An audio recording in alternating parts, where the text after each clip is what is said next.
নির্বাচনের আগে বাতাসে গাছ ধরে ঘেরি যায় তার এনে লইয়া যে বাতাসে খানা নাই তো যেই মাত্র ফাঁস করে ফুলতে ফুলতে ফুলতে ফুলতে এখন জব করলে তার গ্রামটা খাওয়ান যাইবে।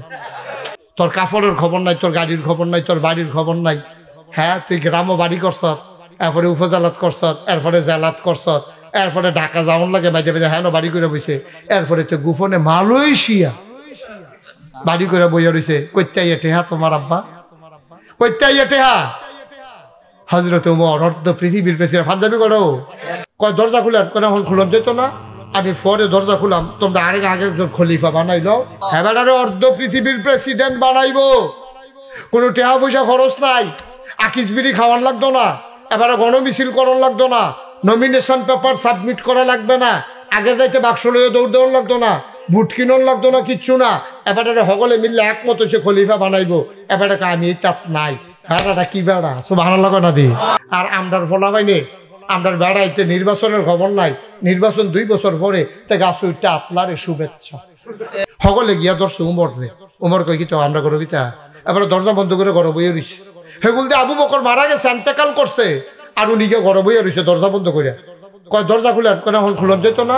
আমি পরে দরজা খুলাম, তোমরা আগে আগে খলিফা বানাইলো।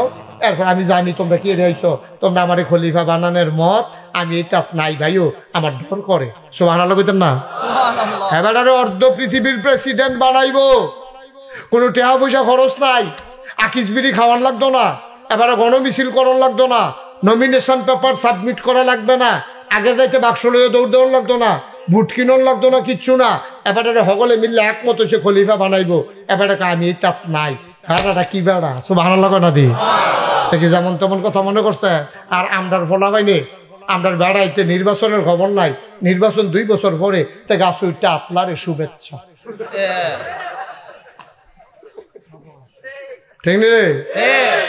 2 বছর পরে নির্বাচন, তুই গাছ উঠছ কীর্তি। তুই আরেক পেশি জাগাঙ্কাইয়া গাছের তলে উমাকে কইয়াছিলাম দিয়ে বেহুশ, সকলে গিয়া তারে হুশ করাইছে। কই কি তারে কয় কাটা জানি গাছ উঠতে আপনারে দেখা ডরাই লইছি, দেখে যে আমরা নির্বাচন করবো। 2 বছর আগে গাছ উঠতে আপনারতে আছে, আর হযরত ওমরে হাতে এবারে দরজা বন্ধ করে ঘরে হইবে কান্দে। সুবহানাল্লাহ সুবহানাল্লাহ।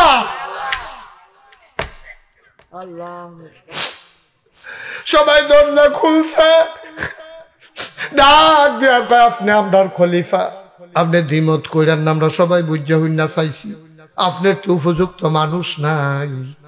এবার সিদ্ধান্ত হয়েছে খলিফা যে এবারে জাতীয় মসজিদে খুতবা দিব, এবারে নামাজ পড়াইব, এবারে খলিফা হইছে মসজিদও যায় না। সব মানুষ নামাজ আজান দিয়ে অপেক্ষা করতেছে, কাবলাল জুমা, দুখুলুল মসজিদ, তাহিয়াতুল উযু সব পয়রা টুইরা বইয়া রইছে। সকলে খালি দরজার ফেলছে, খলিফার খবর নাই, ইমামের খবর নাই, শফি হুজুরে বাইজা বইয়া রইছে। এগুল দা সানির আজানের সময় গেছে, খবর কি তখন কিতা কর? সকলে মিল্লা মুরব্বীরা কইছে রে দৌড় দিয়া দৌড় চাইয়া আছেন, এবার কোনো বাইত কোনো বিপদ আপদ নাকি? এক ফলায় দৌড় দিয়া গেছে, ইয়ে সেটা দিয়ে হযরত উমর বাড়ির গাড়ার মধ্যে রোদের মধ্যে বুত্তুয়া বইয়া রইছে, কিতা জানি কুদের ফরে ফরে এরকম হাত দিয়া চায়, ফলাই গিয়া সালাম দিছে, আসসালামু আলাইকুম ইয়া খলিফাতাল মুসলিমিন ইয়া আমির আল মুমিনিন। এই আপনি কিতা করেন? কারে কাপড়টা আজ শুক্রবারে মসজিদে যায়াম, এটা আমার এই হঠাৎ করে কাপড়টা গাও দিতাম গিয়া দিই বেশি ময়লা, তারা হুড়া করে যে ধুইয়া দিছি ও হন হুগাইছে না, তোমার সামনে হুগাইয়া উঠছে, তুমি দৌড় দিয়ে গিয়া ক তারা কুদুর বইতো আমি আইতিয়া সুবহানাল্লাহ রাস্তে কইয়া লইয়া পড়ো না ছিল না সুবহানাল্লাহ কইয়া।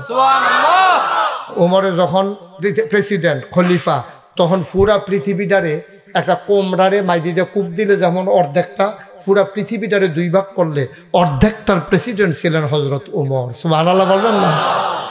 এই বেড়াটায় পাঞ্জাবি একটা দুইয়া দিয়া বইয়া রইছে, হুগাইলে গাও দিয়া মসজিদে যাইব, বুঝা গেল এবার আর পাঞ্জাবি 10-15 কয়টা কয়টা রে পাঞ্জাবি কয়টা?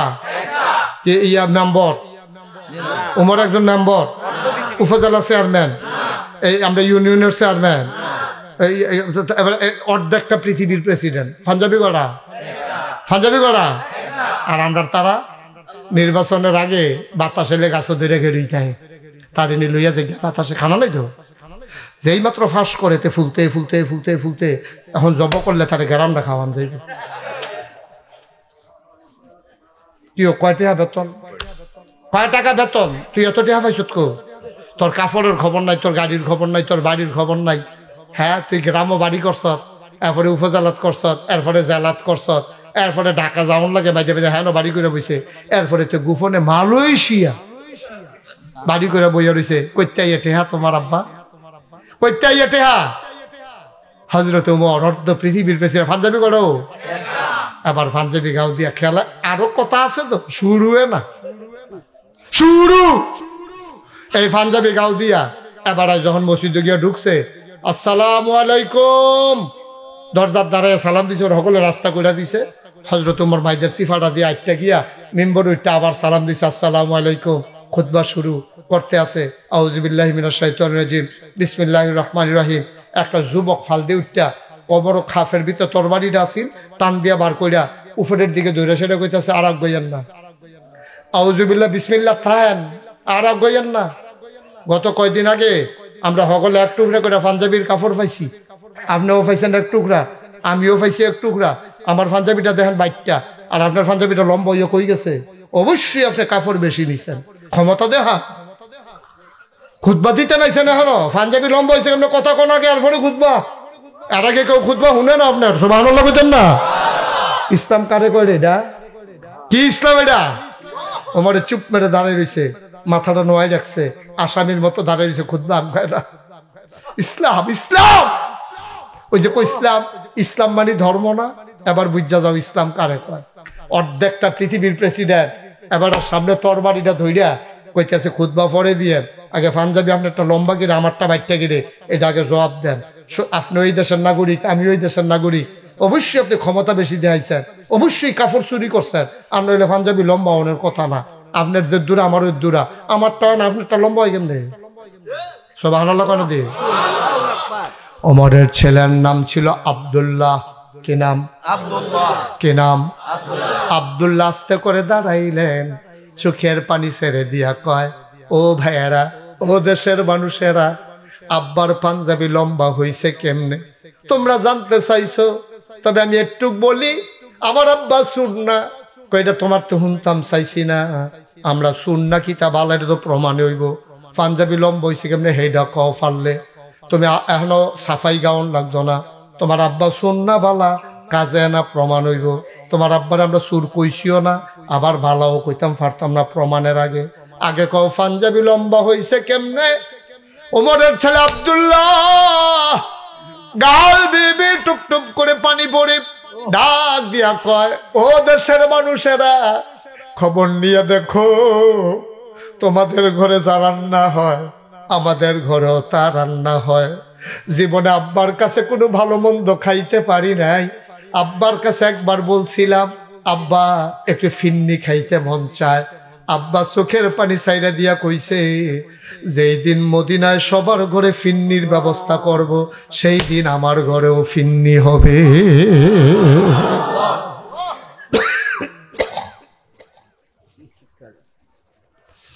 তার আগে আমি পারবো না, আমার কাছে আবদার করে লাভ নাই। হযরত ওমর চুপ মেরে দাঁড়িয়ে আছেন। ছেলে ডাক দেখো, আমার আব্বা কাপড় চুরি করে নাই, আমার আব্বা টুকরা কাপড়ও নেয় নাই, তোমরা সাক্ষী থাকো, আমার আব্বা সুন্নাহ। কারে পাঞ্জাবি লম্বা হইছে কেমনে পারলে হেইডা কও। এবার আব্দুল্লাহ কান্দে আর কয়, ভাই আমিও তো এই দেশের নাগরিক, আমি না হইলে খলিফার ফুত আর কি, আমি তো এই দেশে কথা বলার অধিকার আছে। তাইলে শোনো, পাঞ্জাবি লম্বা হইছে কেমনে?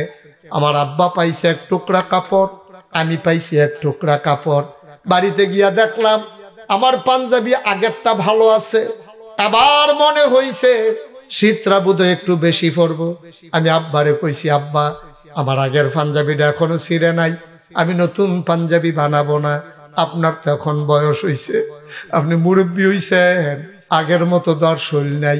আমার টুকরা কাপড়টা আপনার তার লগে জোড়া লাগাইয়া সুন্দর করে বড় করে একটা পাঞ্জাবি বানান, যেন শীত আপনার গায়ে কম লাগে। আমার কাপড়ের টুকরা আব্বারে দিছি, দুই টুকরা জোড়া লাগাইয়া। আমার আব্বার পাঞ্জাবি লম্বা হইছে, আমার আব্বা কাপড় চুরি করে নাই।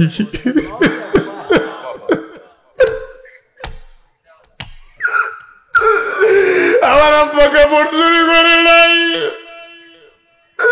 আমার আব্বা ক্ষমতা দেখাইও কাপড় নেয় নাই।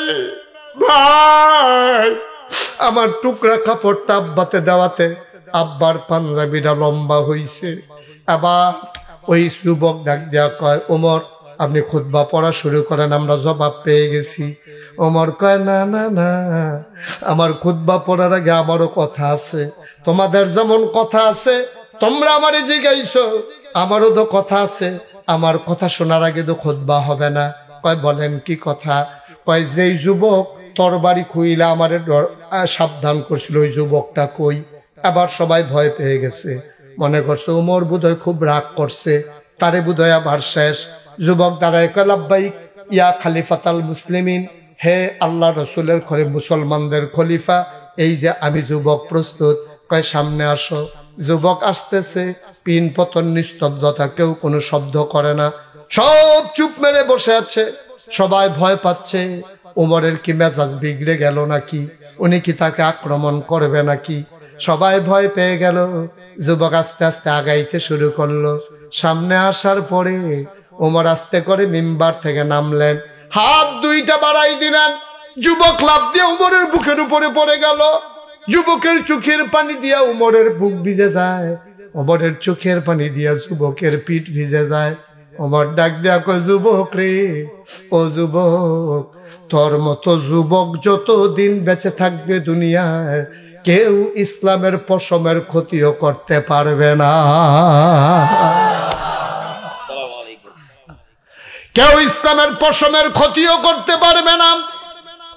তোর মতো যুবক যতদিন বেঁচে থাকবে, তোর মতো যুবক দুনিয়ার ভিতরে যদি একটাও থাকে, মনে রাখবি ইসলামের কেউ কোনো ক্ষতি করতে পারবে না। ও নারায়ণ সারের মানুষ, ও মুসলমানেরা খেয়াল করে শোনো, আজকে ওই যুবকের বড় অভাব রে ভাই, আজকে যুবকের বড় অভাব।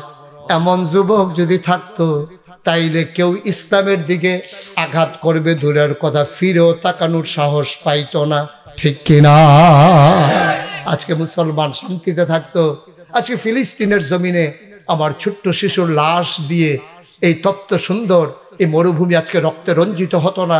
আজকে যদি সেই যুবক বেঁচে থাকতো, তাইলে আরাকানের মুসলমানরা আজকে উখিয়ার জমিনে মানবেতর জীবন যাপন করতো না, তাদের রক্তে নাফ নদী রঞ্জিত হতো না।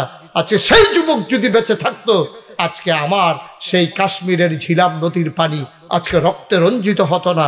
আজকে একবিংশ শতাব্দীর সূচনা লগ্নে আজকে সেই রকম যুবকের খুব বেশি প্রয়োজন।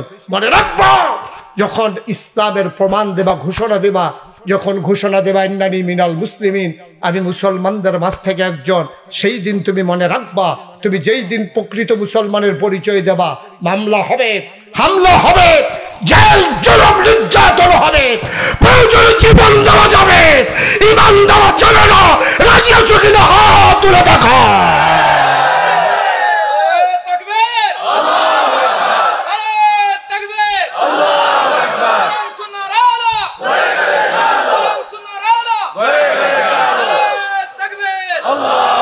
সবাই পড়ে না আমিন, জোরে পড়ে না আমিন।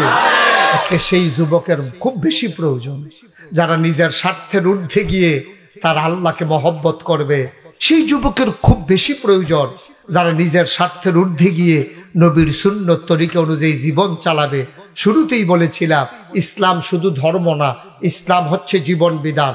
আমার জন্ম থেকে আমার মৃত্যু, আমার সকাল থেকে আমার সন্ধ্যা, আমার রান্নাঘর থেকে আমার সংসদ ভবন, সব জায়গায় বিধান চলবে কেবলমাত্র, শুধুমাত্র, একমাত্র আমার আল্লাহর, ঠিক কিনা বলো?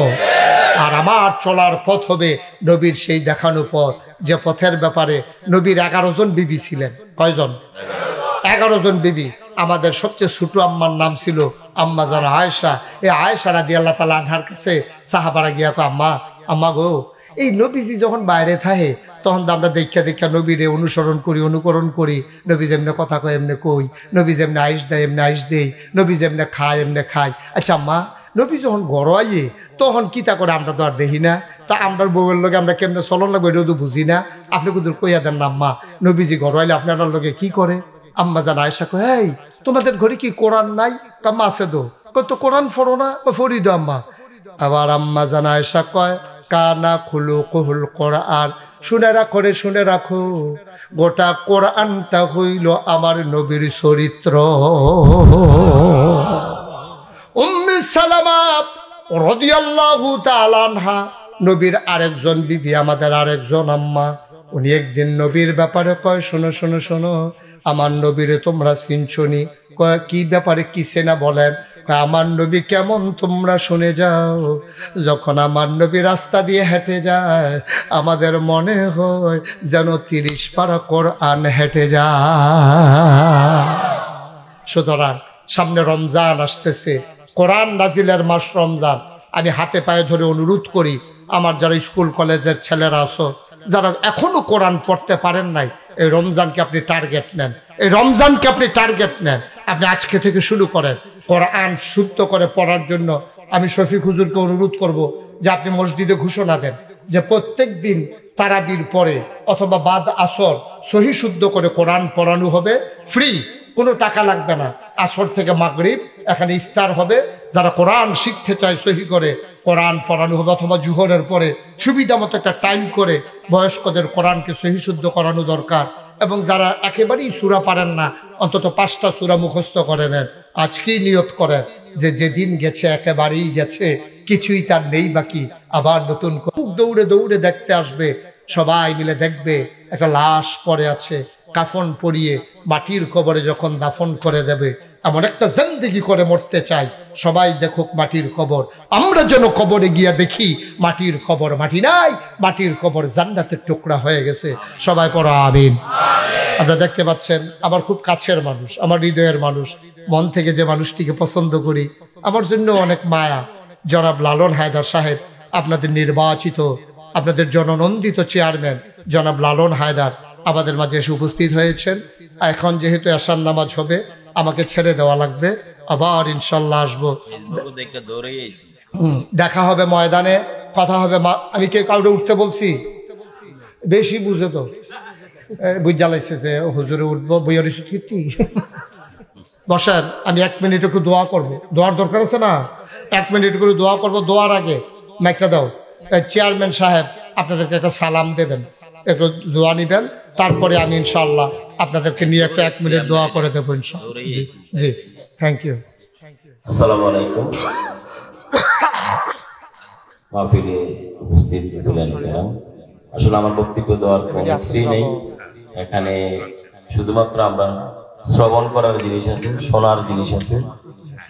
আলেম ওলামাইগণ আমাদেরকে পথ প্রদর্শক হিসাবে তারা আমাকে দিক নির্দেশনা দিবেন, সেই দিক নির্দেশনা অনুসারে আমরা আমাদের জীবনকে প্রতিষ্ঠিত করতে হবে। সবার প্রতি অনুরোধ রইল ধৈর্য সহকারে হুজুরদের ওয়াজ শুনবেন এবং পালন করার চেষ্টা করবেন। সবাই ভালো থাকবেন, আমার জন্য দোয়া করবেন, আমি যদি আপনাদের দেওয়া দায়িত্ব সততার মধ্যে থেকে আমি পালন করতে পারি। আসসালামু আলাইকুম ওয়া রাহমাতুল্লাহি ওয়া বারাকাতুহু। মাশাআল্লাহ, আমাদের চেয়ারম্যান সাহেব দোয়া চেয়েছেন, দোয়া করতে কোনো কৃপণতা আছে? শুনেন, দোয়া করলে কি লাভ এটা হুজুর কইয়া নাই 1 মিনিটে। আপনি যখন চেয়ারম্যানের লেগে দোয়া করবেন, যেই দোয়াটা আপনি আপনার লেগে করবেন, এই দোয়া আপনার লেগে আবার আল্লাহর ফেরেশতারা করে কবুল করাই লেগে। মনে করেন আপনি কইলেন আল্লাহ চেয়ারম্যানের হায়াত বাড়াই দাও, দেখবেন বড়বড়ই আপনার হায়াত বাড়তে আছে। সুবহানাল্লাহ। কেন দাও? আপনি কইলেন যে আল্লাহ চেয়ারম্যানের দুধে ভাতে খাওয়াইয়া শরীরটা আর কুদুর মোটা বানাই দাও, কয়দিন পরে দেখবেন আপনি মোটা হইতে আছেন দুধু। মারহাবা কেন দাও? আল্লাহ যেন কবুল করে, সবাই করা আমিন। আমরা সবাই মিলে দোয়া করব, সবার জন্য দোয়া করব। আমি আপনাদের কাছে দোয়া চাই।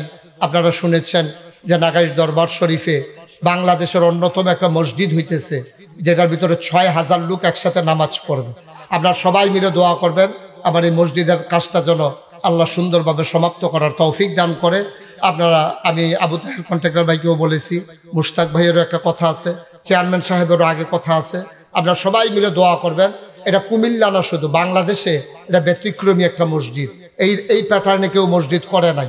নিচতলায় হাসপাতাল, দোতলা 3 তলায় মসজিদ, একসাথে নামাজ পড়তে পারবে 6000 লোক।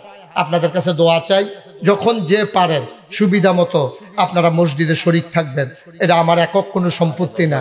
আমি 25 লাখ টাকা আমি নিজে দিছি, এরপরে মানুষের তো কইয়া বাইয়া লইতে আসি। চেয়ারম্যান সাহেব কিতা জানি কইতেছে, কইয়া 50,000 টাকা দিতে বলছিল, আচ্ছা, তো মিলিয়ে 50,000 দিয়ে দেন। আচ্ছা, ওই চেয়ারম্যান সাহেব 50,000 বিলে মসজিদে দিয়ে দিব। আগে 10,000 সহকারে, আগের 10,000 তো সাইডে না হয় না না, সেটা সহ 40 আর 10 এই কত হিসাব করেও। বান্ডেল। আল্লাহ কবুল করুক, সবাই করা আমিন। তাহলে সবাই মিল্লা দোয়া করাম, সবাই মিল্লা আল্লাহ যেন আমার মসজিদটা কবুল করে দোয়া করেন, আল্লাহুম্মা আমিন।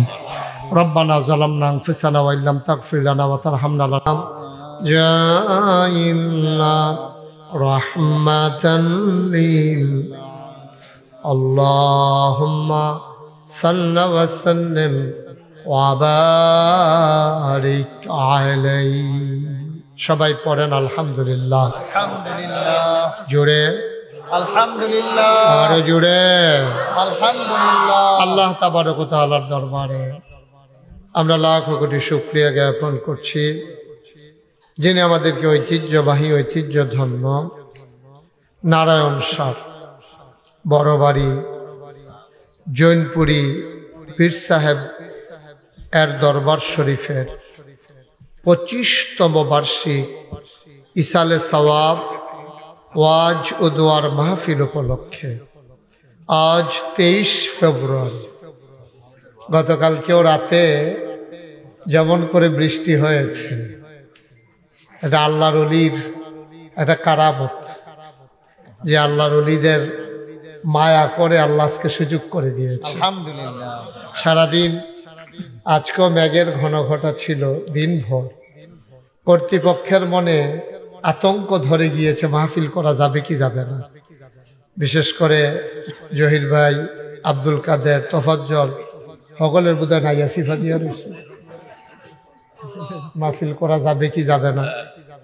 যাই হোক, আল্লাহ সব কিছু থেকে মুক্ত রেখে এই যে আল্লাহ যে সুযোগ করে দিলেন, আগের জায়গায় নাও ভাই, আগের জায়গায় নাও, ইয়া দিও, বেচ দিও না। তো যিনি আমাদেরকে সুযোগ করে দিলেন, মার্শাল্লাহ, মাগরিবের পরে তো প্যান্ডেল ভরে গেছে না, আলহামদুলিল্লাহ। এটা কোরআনের ভালোবাসা। মাগরিবের পরের সময় মুবারক সময়। আজকের এই মাহফিলের যিনি সভাপতি, আমার অত্যন্ত শ্রদ্ধাভাজন, যে দুটি খানদান এই ভারতীয় উপমহাদেশের ইসলামের সবচেয়ে বেশি খেদমত করেছে, জৈনপুর আর ফুরফুরা, সেই জৈনপুরি খানদানের এক সিংহ পুরুষ হযরত মাওলানা মোহাম্মদ নাজির সিদ্দিকী পীর সাহেব কথা বলবেন। আমির তাহরিকে খতমে নবুয়ত বাংলাদেশ, আওলাদ রাসূল সাল্লাল্লাহু আলাইহি সাল্লাম, শাইখুল হাদিস, মুনাজির মিল্লাহ, আল্লামা মুফতি ডক্টর মোহাম্মদ এনায়েতুল্লাহ আব্বাসী ওয়া সিদ্দিকী পীর সাহেব জৈনপুর। হুজুর ইনশাআল্লাহ এশার নামাজের পরে আলোচনা করবেন, আমার পরপরই এশার নামাজ হবে। আমরা হয়তো কয়েক মিনিট আজকে এশার নামাজ ধরে হুজুরের পরামর্শ সাপেক্ষে যদি পিছানো যায় পিছাবো, নাইলে এর আগে আগে নির্দিষ্ট সময়ে আমি মাইক ছেড়ে দেবো। আমার আবার 5 মিনিট কথা কইয়া ছাড়তাম পারি, এই অভ্যাসও আছে। অনেক হুজুর তো দেখবেন স্লিপ দিলে এবার আরো বাড়াইয়া ওয়াজ করে। তো হুজুররা পরে হুজুর আমি 30টা স্লিপ দিলাম মাইকটা সারণের লিগিয়া, আপনি দি মাইক ছাড়েন না। আরে আমি তো মনে করছি ওয়াজ সুন্দর হইতে আছে, বাড়াইয়া করতাম। তোমরা যে ছাড়তা কইতাছো এটা আমি বুঝন লাগবো না, তো এটা আমি আবার বুঝি, এটা কোনো সমস্যা নাই। মাগরিবের পরের সময়টা মুবারক সময়, কেউ দাঁড়াই থাকেন না, আইসা একটা দাঁড়ানি দিয়েন না, বইয়ালার লগে লগে দেখায় আইয়া সেটা একটা খেলা করে। সবাই বসেন। মাগরিবের পরের সময় মুবারক সময়, আমরা একটু মাসনুন ওজিফা আদায় করি এবং মুখতাসার একটু কাদরিয়া চিশতিয়া তরিকা অনুযায়ী একটু জিকির করি ইনশাআল্লাহ। আমিন বলেন, জোরে বলেন আমিন। সবাই। আয়াতুল কুরসি পড়ি আমরা একবার। আউযু বিল্লাহি মিনাশ শাইতানির রাজিম। আল্লাহু লা ইলাহা ইল্লাল্লাহ لا تأخذه له ما في السماوات وما في الأرض من ذا الذي يشفع عنده يعلم ما بين أيديهم ولا يحيطون بشيء من علمه সুবহানাল্লাহ 33 বার। সুবহানাল্লাহ, সুবহানাল্লাহ, সুবহানাল্লাহ, সুবহানাল্লাহ, সুবহানাল্লাহ, সুবহানাল্লাহ, সুবহানাল্লাহ, সুবহানাল্লাহ।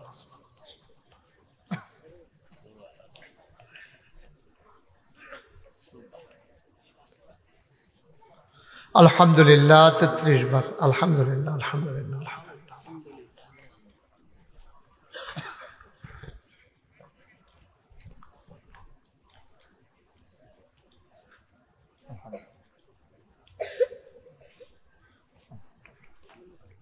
আল্লাহু আকবার 34 বার আল্লাহু আকবার।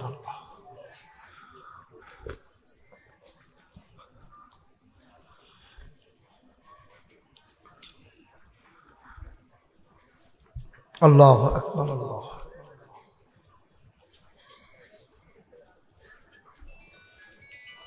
আল্লাহুম্মা আজিরনি মিনান নার 7 বার আল্লাহুম্মা আজিরনি মিনান নার।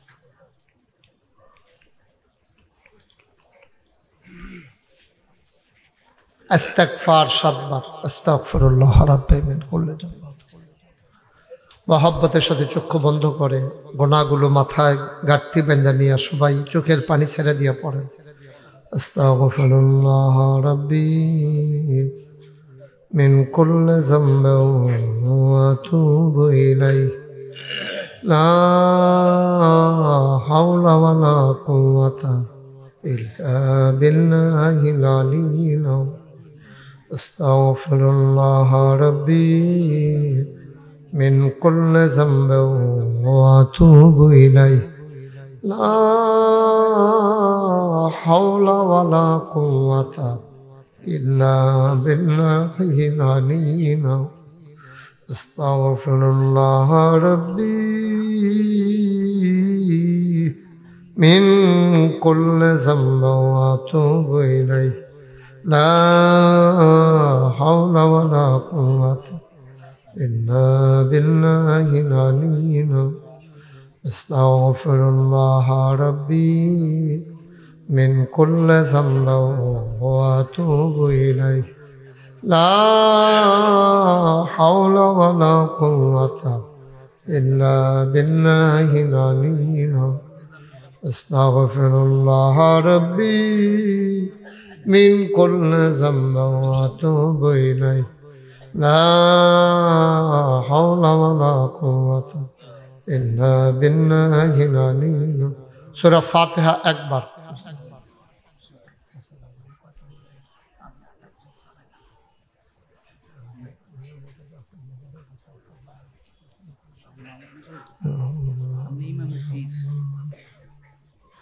সূরা ইখলাস 3 বার। বিসমিল্লাহ কুল হুয়াল্লাহু আহাদ।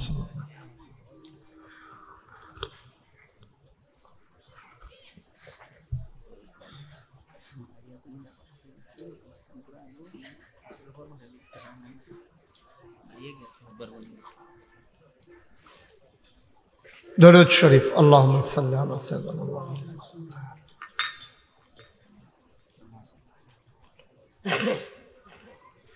মুখতাসার একটু নফিয়াস পাঠ।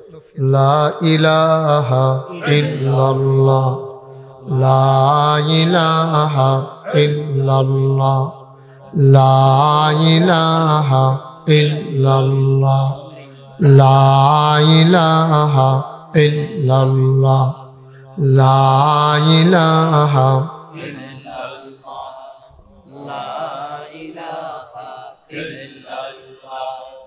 লা ইলাহা ইল্লাল্লাহ লা ইলাহা ইল্লাল্লাহ লা ইলাহা ইল্লাল্লাহ লা ইলাহা ইল্লাল্লাহ লা ইলাহা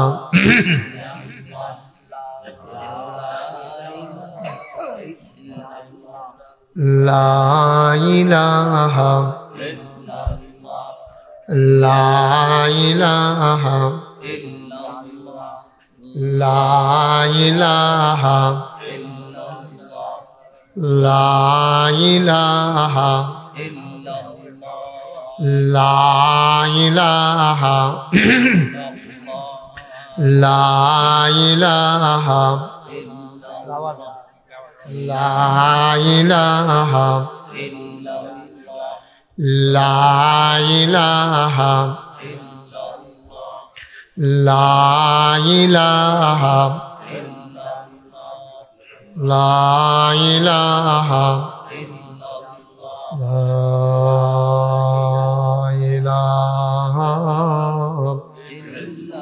ইল্লাল্লাহু মুহাম্মাদুর রাসূলুল্লাহ সাল্লাল্লাহু আলাইহি ওয়াসাল্লাম আল্লাহুম্মা সাল্লি ওয়া সাল্লিম ওয়া বারিক আলাইহি। সবাই পড়েন আলহামদুলিল্লাহ, জোরে পড়েন আলহামদুলিল্লাহ। আর জন নাই তো কইতে পারে না ফোনের লেগে না, পাখা লাগবে না। সবাই পড়েন আলহামদুলিল্লাহ। যারা আশেপাশে দাঁড়িয়ে আছেন, আসবেন চিন্তা করতে আছেন, তারা দ্রুত আইসা পড়েন, কারণ আমি ওয়াজ কতক্ষণ পরে আমার শেষ হয়ে যাব, সময় খুব কম। এই যেহেতু এশার নামাজ আমাদের একটা রেস্ট্রিকশন আছে, একটা সীমাবদ্ধতা আছে, আমরা এর আগেই কিছু কথা শুনতে চাই। আল্লাহ যেন কবুল করে, সবাই কন আমিন, জোরে কন আমিন। খুব খেয়াল করে আমরা কথা শুনবো। ভূমিকাতে আমি একটা কথাও বলতে চাই না, সরাসরি মূল আলোচনায় চলে যেতে চাই। আল্লাহ যেন কবুল করে, সবাই কন আমিন। সবাই খুব মনোযোগের সাথে কথা শুনবেন, খুব খেয়াল, খরগোশের মতো কান খাড়া করে, মাছের মতো নিষ্পলক নয়নে। আমি যেন ডাক দেওয়ার না লাগে, আমি যেন কর না লাগে, জুড়ে কর, তাড়াতাড়ি কর, হগলে কর, এত কথা কর সময় নেই। আমরা 3 ঘন্টার ওয়াজ ইচ্ছা করলে 1 ঘন্টায় দেখবেন শেষ করে ফেলবো। কারণ মনে করেন আমি বললাম সুবহানাল্লাহ কর, আপনারা কোন সুবহানাল্লাহ জুড়ে কর, তো আপনি আবার কইছেন সুবহানাল্লাহ, আমি আরো জুড়ে কর, তো 1 সুবহানাল্লাহ লাগলো কয়বার? তাহলে 1 ঘন্টার জায়গাত লাগলো কয় ঘন্টা? 3 ঘন্টা। আমরা যদি ফইলার পরে কইয়া লাইতাম পারি 3 ঘন্টার টারা 1 ঘন্টা তুই যাইতাম পারা। মারহাবা কর, আবার তো কন লাগবো জুড়ে কন, তো হেয়ে দইল তোলা বললো কি আপনি হালান দিয়া পন, আপনি করার চইয়া পন, একটু আমার দিকে ফিরা পন, যেটা কই লইয়া পড়বেন আওয়াজ করে। কন সুবহানাল্লাহ, বলেন আলহামদুলিল্লাহ, আল্লাহু আকবার, সবাই কন আমিন। এখানে অনেক মেহমানেরা আমাদের এসেছেন, মাশাআল্লাহ আবু তাহের ভাই এসেছেন, মুশতাক ভাই এসেছেন, আমার খুব কাছের মানুষ। তারপরে ফজলুল হক লাকি, আচ্ছা ফজলুল হক লাকি ভাই আছে, আর আমরা বড় ইমাম সাহেব হুজুর আছে এখানে, সত্তার ভাই আছে। সবার নাম বলার দরকার নাই, এখন বাহি তারা ভিতরে ফুরে গেছেন গা। আল্লাহ যেন কবুল করে, সবাই কন আমিন। বন্ধুগণ, ইসলাম খুব খেয়াল করে, আমরা মূল সরাসরি আলোচনায় যাইতেছি, কোনো ভূমিকা টুমিকা নাই। ইসলাম এটা শুধু একটা ধর্মের নাম না, ইসলাম এটা শুধু একটা ধর্মের নাম না। আমরা মনে করি ইসলাম হলো ধর্ম, আমরা কইও ইসলাম ধর্ম না। ইসলাম হচ্ছে একটা জীবন বিধান। সুবহানাল্লাহ কয়েন, জুড়ে কোন সুবহানাল্লাহ। ইসলাম একটা জীবন বিধান, ইসলাম একটা ধর্ম না। আমাদের দেশে এটাই হলো মূল সমস্যা। ইসলাম শুধু ধর্মের নাম না। যেমন হিন্দু একটা ধর্ম, খ্রিস্টান একটা ধর্ম, ইহুদির একটা ধর্ম, কিন্তু আমরা ইসলাম একটা ধর্ম না। কারণ ইসলামটা হচ্ছে জীবন বিধান। কেমনে জীবন বিধান? কেমনে? কারণ আপনি কেমনে বাথরুমও যাইবেন, এটা ইসলামও আছে নাকি নাই? হিন্দু ধর্মে এটা নাই, হিন্দু ধর্মে এটা নাই। যে যেমনে পারেন, যেহেন পারেন, যে সময় পারেন, যারে লইয়া পারেন, আপনি বাথরুমও যাইতেন পারবেন, কোনো সমস্যা নেই। কিন্তু ইসলাম ধর্মে এটার একটা বিধান আছে, আপনি কেমনে যাইবেন, কাফড় কুদ্দুর আলগি দিতেন পারবেন, তারপরে ফইলা কি ডাইন ফাও দিবেন না বাম ফাও দিবেন, ডিলা কয়টা নিবেন, শীতকালও ডিলা ফইলা কি ফিসেরতে না সামনেতে, না সামনেতে না ফিসেরতে, এইটি বেড়াইয়া সুবহানাল্লাহ কয় না। আপনি এটা কি খেলা মনে করছেন? শীত 3টা ডিলা ব্যবহার করবেন, তো একটা সামনেতে ফিসে, আরেকটা ফিসেরতে সামনে, আবার সামনেতে ফিসে। শীতকালও কেমনে, গরমকালও কেমনে, কোনটা কহেন দিয়ে শুরু করতে সুবহানাল্লাহ কয় না। এটাকে আপনি যেমন তেমন কথা মনে করছেন এটা? তো নবীজি যখন দৈরা দৈরা পাই সাহাবারা গেও কই ইয়া রাসূলুল্লাহ, আমি কিন্তু টয়লেটও গেলাম, বাথরুমে যা কেমনে যেতাম? নবী কয় আসো আমার সাথে, আসো, বাম পা দাও, দোয়া পড়ো, ভিতরে ঢুকো, এবার লুঙ্গি আলগি দাও, সেই আগের থেকে আলগি দেওয়া শুরু করো, ফরজ তরক করো যেত না। কাফেরা হাইসাইসি করে, আরে বাড়া তোর আর মোহাম্মদে বিলে নবী হইছে, কেমনে বাথরুমও যাইবো, কেমনে ওযু করবো, গোসল করবো, এবারটা খেরুইয়া খেরুইয়া দেহাই দেয়। এরপরে আবার এবার আর আল্লাহ এবার আবার ডাক দেখ সাল্লু কামারা আইতুমুনি উসাল্লি, তোমরা নামাজ পড়ো আমি যেমনে পড়ি, একটু মাইকটা কমাও, আমি যেমনে পড়ি আমি যেমনে দেখাই এমনি তোমরা নামাজ পড়ো। এটি বুঝি কোথায় রে? কেমনে বাথরুমও যাবে এটি আবার হিয়াই দেওয়া লাগবো? কেমনে আমরা গোসল করাম? এটা আমরা কি আগে থেকে গোসল ছাড়া থাকি আমরা? হ্যাঁ, এটি তোমরা নবী, এটি নমুনা, আমরা ধর্ম দেখছি না রে। তখন তারা আইসি করতো। আল্লাহ তাবারক ওয়া তাআলা নবীজিরে পাঠাইছে, তিনি নিয়ম কানুন শিখাই দেব, আর আল্লাহ নিজে নিয়ম কানুন দিব। আল্লাহ হইল বিধানদাতা, আর নবী হইল বিধান পালন করে দেখাই না। সুবহানাল্লাহ।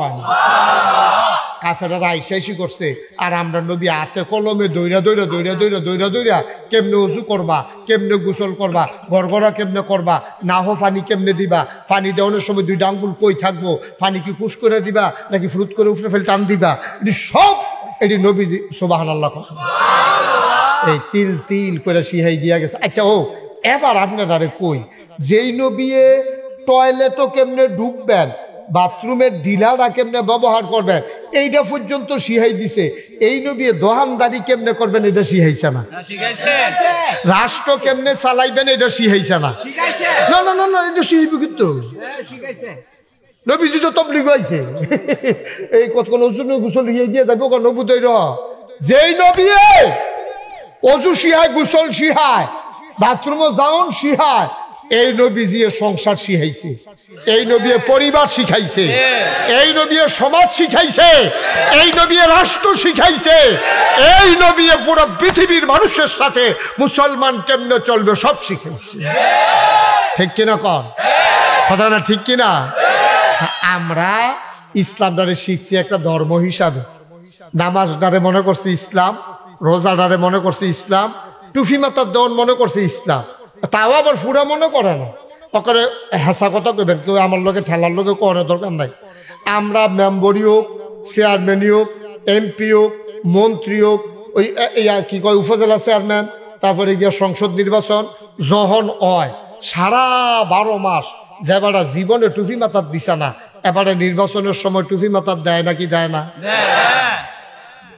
কন্যা দি এবারে কয় আমি বুঝছি কখন লাগবো তো, আমি যেটা কই এটা লইয়া পড়বে, বুঝে ধরলে কইবেন, না হইলে দ্বিমত করবেন, আমার কোনো আপত্তি নেই। আপনারা যদি না দেখে থাকেন তো না কইবেন, আমি দেখিয়ে তো কইতে আসছি। কারণ আমি নির্বাচনের আগে দিয়ে তো অধিকাংশ সময় আমি মাহফিলে আসলাম না, আমি একজন এমপি প্রার্থীও আমি বাংলাদেশে টুপি ছাড়া দেখছি। কিন্তু কোন সময়? নির্বাচনের আগে। ও অন্তর দেখি না। এখন যদি আমি জিগাই টুপি কাহাকে বলে, তা আপনারা জবাব দিবেন, নির্বাচনের আগে যাহা মাথা দিতে হয় তাহাকে বলে। কেউ কেউ জয় ঠিক আছে, সত্য তো যে নির্বাচনের আগে যাহা মাথায় দিতে হয় তাহাকে টুপি বলে। ঠিক নেই কথা? ঠিক নেই? আসলে কি কথাটা এরকম আছি? ওইছে হেফারা মনে করছে ধর্ম ফাঁকি দিছে, ফাঁকি আপনারা ফাঁকি দিছে। কি ফাঁকি দিছে? তোমরা মনে করো আমরা অন্য জাত, তোমরা জাত, আমরা তোমরা লগের, তোমরা যেমন টুপি মাথার দাও আমরা টুপি মাথার দেই, এমন না যে আমরা টুপি ছাড়া থাকি। তোমরা যেমন নামাজ পড়ো আমরাও পড়ি, সবসময় পড়লে পড়ুক না পড়লে নাই, সবসময় দিলে দেখ না দিলে নাই, নির্বাচনের সময় আবার তো দিছে। ঠিক নিও ফাঁস করে সারলে আর টুপি থাকেনি, লুঙ্গি যে থাকে এটাই তো বেশি। টুপি তো পড়লে ফুয়ের লগে না, মিছিল দিছে যে কারে বিলে খাপলা দিয়ে লই গেছে। সাহেব আমরা কি মানুষ রয়েছি হলো? আমরা মানুষ রয়েছি হলো? এত কারবার দুর্নীতির ভিতরে আল্লাহ যেন মাফ করে সবাই কনা আমিন। তাহলে ইসলাম কি ধর্ম না জীবন বিধান? এটা হলো এমন একটা ধর্ম যেটা জীবনের সাথে জড়িত। এই জন্য এই ধর্ম পালন করবে, আপনি যেই কাজটাই করবেন, মুসলমানের জীবনে এমন একটা কাজ নাই যেটা ইসলাম না। আপনি যদি আমার একটা কাম দেখাইতেন পারেন যে এটা ইসলাম না, আমি আর ওয়াজও করতাম না। আপনি যখন ভাত খাওয়ান, আমি তো এটাও ইসলাম। আপনি যখন গোসল করেন, এইটাও ইসলাম। আপনি যখন গৃহস্থী করেন, এইটাও ইসলাম। আপনি যদি কোন লাকড়ি কাটেন, এইটাও ইসলাম। আপনি যদি কোন দোকানদারি করেন, এইটাও ইসলাম। আপনি যদি বিয়া করেন, হয় এইটাও ইসলাম। আপনি যদি কোন জিফুত হন, এইটাও ইসলাম। খালি 2টা জিনিস লাগবে, আপনার জীবনের সবগুলা কাজ ইসলামে পরিণত হয়ে যাবে। শুধু 2টা জিনিস লাগবে, একটার নাম হইল সহিহ আর একটার নাম হইল আল্লাহর বিধান 2 নম্বর হলো নবীর তরিকা। সুবহানাল্লাহ কয়। সব দিক কাম আপনি যদি আল্লাহর বিধান অনুযায়ী এবং নবীর তরিকা অনুযায়ী করতেন পারেন, আপনার সব দিক কাজ ইবাদত। সুবহানাল্লাহ কইতেন না? আপনি ঘুমেতে যাওয়া ইবাদত, ঘুমেতে উডানো ইবাদত, গোসল করানো ইবাদত, নাস্তা খাওয়ানো ইবাদত, দোকান খোলানো ইবাদত, শ্বাস করানো ইবাদত। কিন্তু আমরা তে ইবাদত হয় না গেলে আমরা আল্লাহর বিধানও মানি না, নবীর তরিকাও মানি না। যেটা জিন্দেগিতে আপনি 2 জনরে খালি মানবেন, 2টা জিনিস মানবেন, আপনার জন্য দুনিয়ার সামনে ফকফকা, আপনি বুটুলি মরে যাবেন গা, কোনো টেনশন করেন না। মরণের আগে দিয়া আপনি মরণের সময় চিন্তা করবেন যেমনি আল্লাহর বিধান মান্যা গেছি, নবীর তরিকা মান্যা গেছি।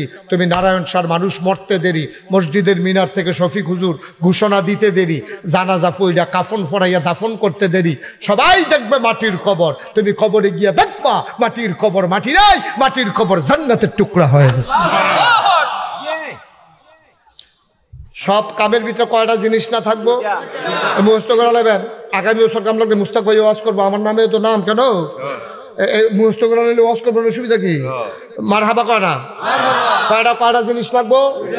কথা কনা কয়টা? বিধানকার, তরিকাকার, আবার কোন বিধানকার, তরিকাকার। সব জায়গার ভিতরে আল্লাহর বিধান আছে নাকি নাই? নবীর তরিকা আছে নাকি নাই? সব জায়গার ভিতরে আল্লাহর বিধানও আছে, নবীর তরিকাও আছে।